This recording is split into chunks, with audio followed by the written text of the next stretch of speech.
This house is incredible, valued at $1.5 million. But can we really afford it?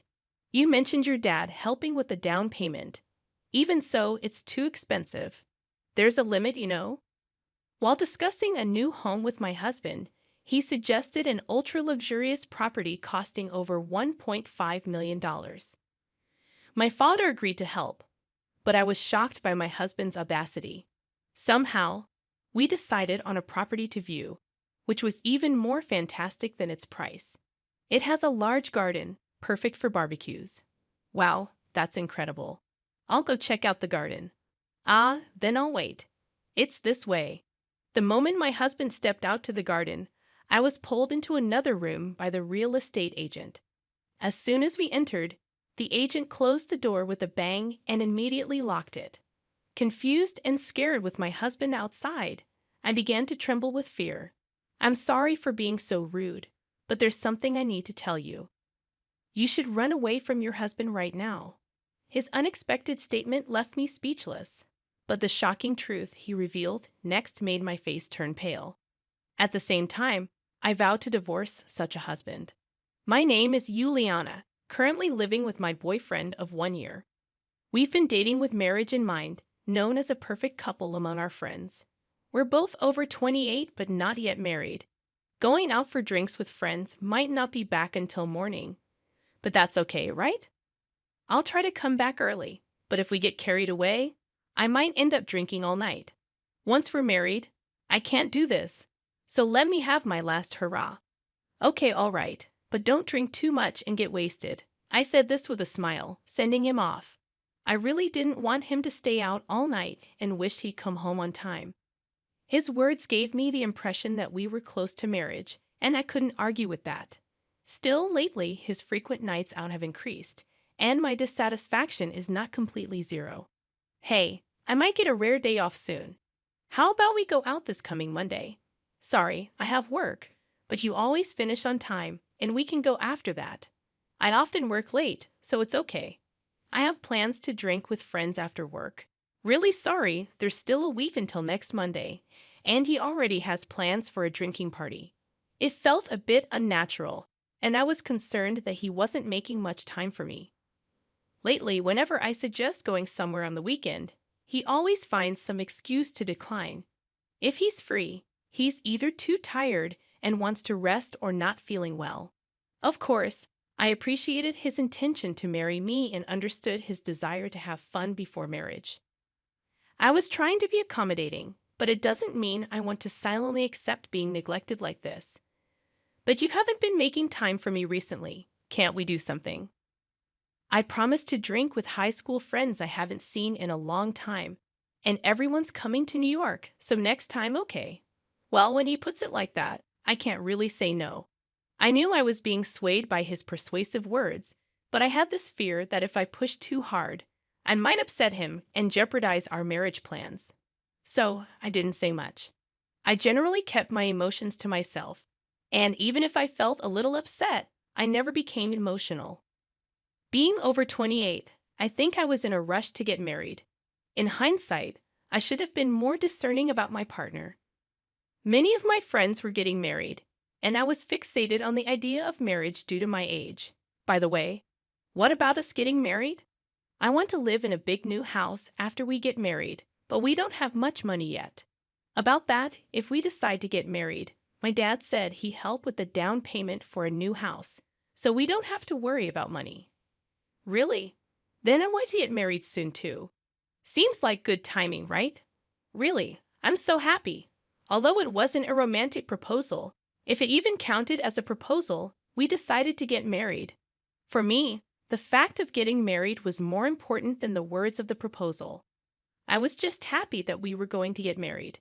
Finally, I was going to get married. I was relieved not to be left on the shelf. Of course, I loved him, so I was happy about marrying him.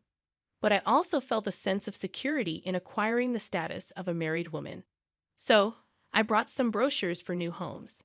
How about this one? If we're getting a substantial down payment, we should buy a nice house. These are all over $1 million. Isn't that a bit too expensive? that your dad's putting down a significant amount, right? And your dad's a corporate executive. He's loaded. He'll splurge for our wedding gift, so this amount should be fine. Since we decided to get married, we immediately started looking for a new home. But it was around this time that his personality started to change, or rather, he started showing his true colors. Once I told him about my father's offer to help with the down payment, he started focusing only on ultra-luxurious properties. I understand the desire for a big house, especially considering our future children. We both have stable jobs, so managing a substantial payment is possible. However, it seems a bit presumptuous. It's too audacious to ask my father for such a significant amount. I think we can afford it, but it's not just about the money. It's too much to ask of my father. Wait a minute, are you saying your dad is more important than me? He doesn't spend much and has saved up a lot. We'll eventually inherit it all when he passes away, so it's better if he uses it now. He wasn't wrong. My dad isn't the type to splurge, and he does have substantial savings. But that's not the point. It's incredibly disrespectful to my still healthy and active father and just too presumptuous. He wasn't like this before we got married. What happened to him? It's like he married me for my father's money. You didn't want to marry me but my dad's money, right? That's not true. Don't get me wrong. We might have kids in the future, and we need space for your parents' care. That's why I want a decent house, right? Don't worry, it's not about the money. Indeed, his points made sense. If we need space for future children or my parents' care, a bigger house is better. I should first consult my father. It's his money after all. It's not right for me to decide everything. After hearing his opinion, we can move forward with specific plans. That's what I thought as I decided to contact my father. So we're looking at some expensive properties. What do you think? You don't have to worry about us, but if you think about future children, living in a spacious house might be better. And if it makes my darling daughter happy, I'm willing to do whatever it takes. My father said this with a smile. Truly wealthy people don't even flinch at such things. Maybe I was worrying too much. Maybe it's okay to go for an expensive house. Seeing my father so relaxed made me think that, but I still felt it was too much to ask of him. However, it seemed my husband got carried away with my father's words and started bringing even more luxurious properties. This property is amazing. It's worth $1.5 million. Wait, we can't afford a place like that. But didn't you say your dad would help with any amount for the down payment? If that's the case, there's no problem.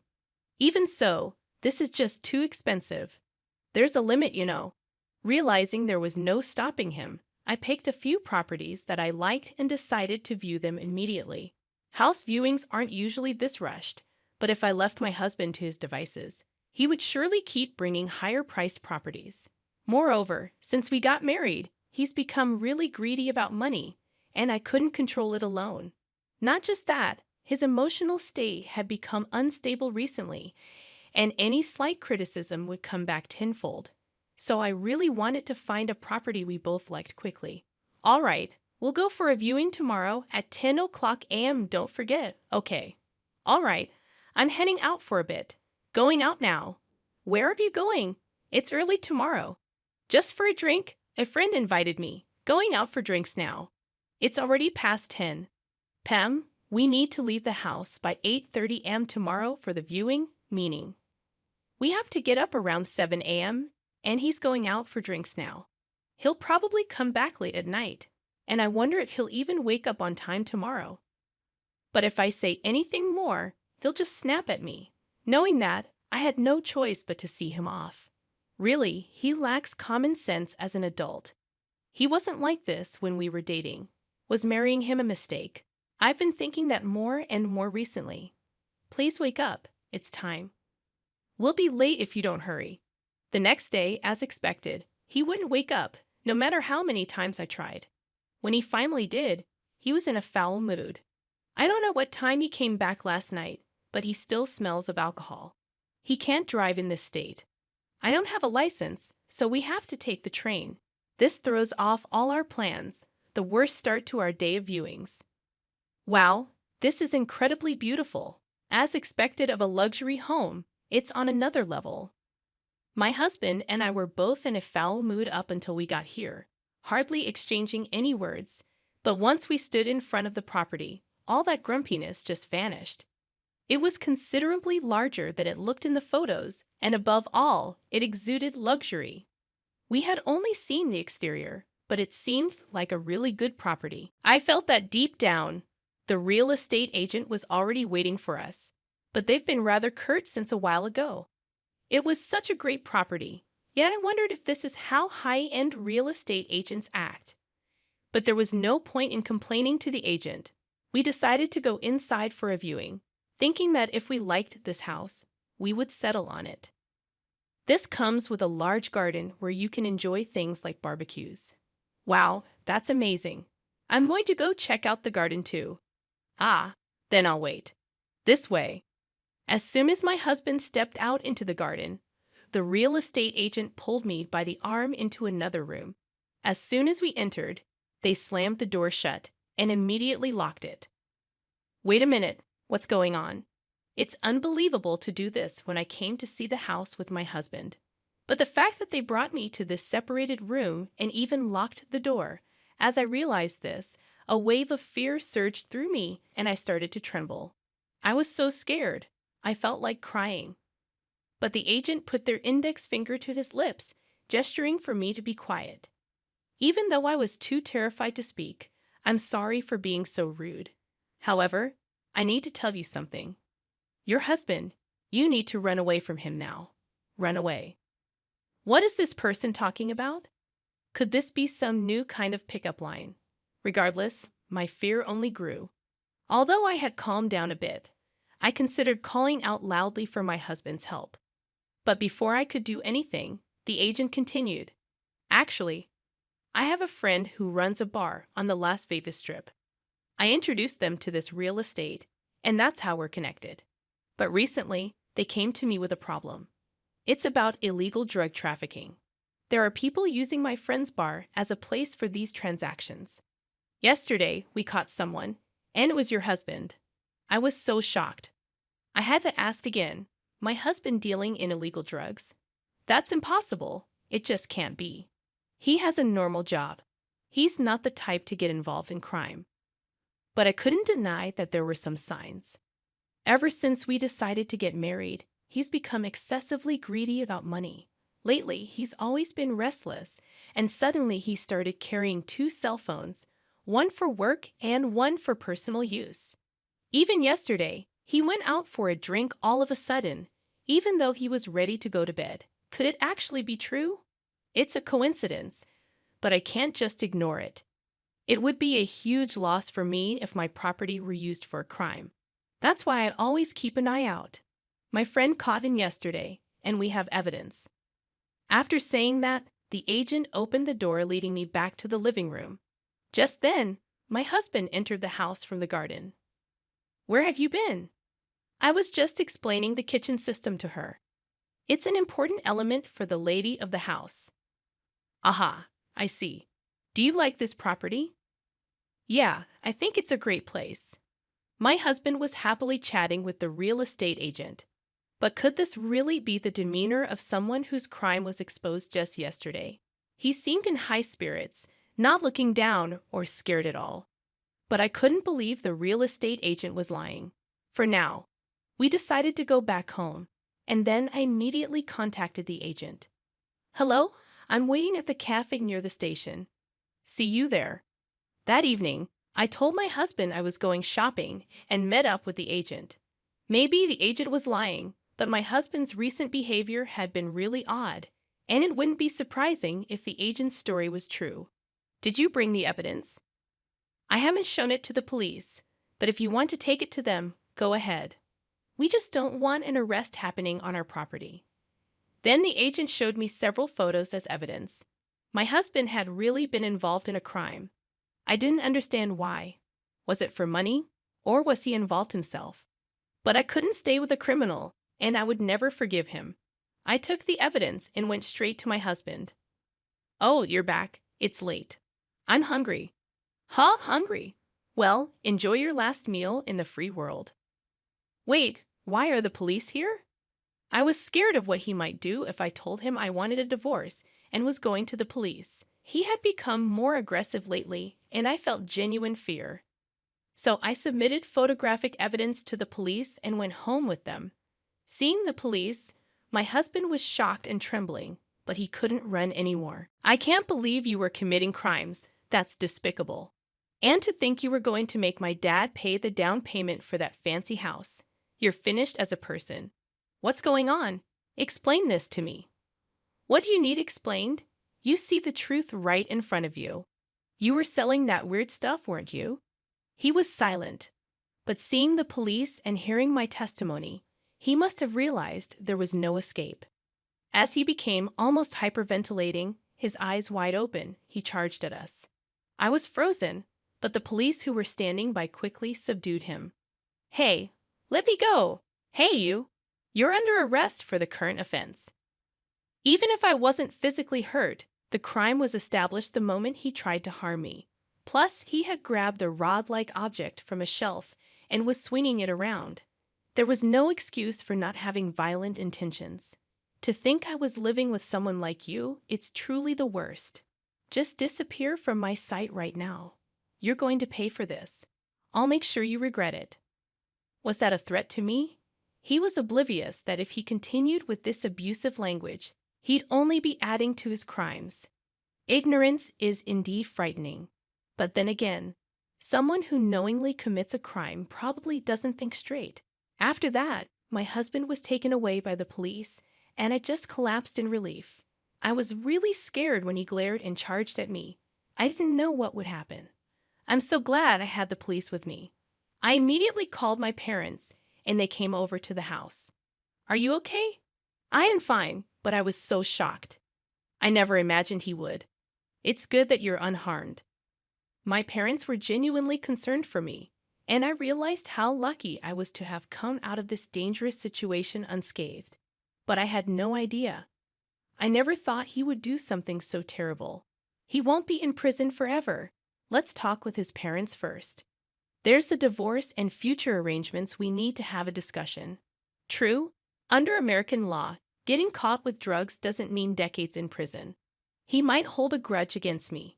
If that's the case, I'd be too scared to live. I wasn't sure how his parents would react, but I had my parents with me, so I felt safe. We decided to have a talk. So that's the situation. I'm so sorry. Our foolish son. How can we ever apologize? Please accept our apologies. No amount of sorry can erase the crime, but please take this as our apology. I braced myself for their resentment, but his parents apologized to me. Of course, it wasn't their fault, and they didn't need to apologize this much. I hadn't been physically harmed after all. But seeing his parents so earnestly apologizing, I couldn't help but wonder how such decent people ended up with a son like that. Please lift your heads. You don't need to apologize. We're here to discuss what's next. We'll ensure he never comes near you again, even after he's out of prison. I promise you that. And it's not much, but could you accept this? They said, almost crying for the sorrow and pulling an envelope from their bag. It was thick, likely containing about $100,000. Wait a minute, what's this about? I can't accept such a large amount of money. We know it's not much, but consider it compensation. What he did brought you a lot of trouble. Please accept it as a token of our feelings. But I didn't want to dismiss their gesture. Still, it felt wrong for his parents to take all the responsibility. He's going to prison to pay for his crimes. The trouble he caused me is a separate matter. As I thought about this, thank you for your kindness. However, as adults in society, we should take responsibility for our actions. If this money is to be my daughter's, please promise that you will let him pay back the entire amount to you after his release. Of course, we won't be lenient with him and will make sure he's properly rehabilitated. I'd appreciate hearing that. We're truly sorry. His parents, my former in-laws, apologized right until the end. It's so unfortunate that such good parents ended up with a son like that. However, they assured me they would handle the situation, so I decided to leave everything to them. I later heard he was sentenced to about 4 years in prison as the drugs he dealt were considered less severe. I was cautious after hearing about his release, but fortunately, nothing happened. It seems we're now leading separate lives. Then, unexpectedly, I got a call from his parents. You don't need to apologize anymore, but we think it's important to make amends. If you really don't want to meet, we'll understand. All right. I had almost forgotten about him in those 4 years and had started a new life. But his parents wanted him to personally apologize to me. I agreed, thinking it was a way of setting things right. I didn't want him to know my current address, so we met at his parents' house. It's been a long time. I'm truly, truly sorry. He had lost weight and aged about 10 years in those 4 years. Life in prison must have been hard, but he brought it upon himself. Seeing him kneeling without hesitation, I could tell he had changed or at least reflected on his actions. But that doesn't change anything for me. I have my own life, and there's no way I'd reach out to him again. Now you need to pay back your parents and atone for what you've done. When I said this, he just nodded, looking downcast. I haven't been in touch with him since, and I don't know what he's doing now. But I still talk to his parents regularly. They told me he's now working at a construction company and is being very diligent. His salary is managed by his parents. Whether he's truly repentant or not, I'll have to wait and see. But for now, he seems focused on working to repay his debt without wasting money on himself. He might fall back into his old ways, but if he does, his parents will probably cut ties with him. It's up to him now. I'll just let him be. All right, everyone's ready. Let's go. Yeah, by the way, I've since remarried and now live happily with my husband. My parents like him too. We often travel as a family, and I'm building a happy home with my second husband. Of course, there might be big problems ahead, but as long as my husband doesn't betray me, I'll support him no matter what. Once you betray someone's trust, it's hard to regain it. Relationships seem simple, but they're more complicated than you think. My ex-husband must have learned this the hard way. I just hope to live a life I can be proud of, always considering those around me and not end up like him.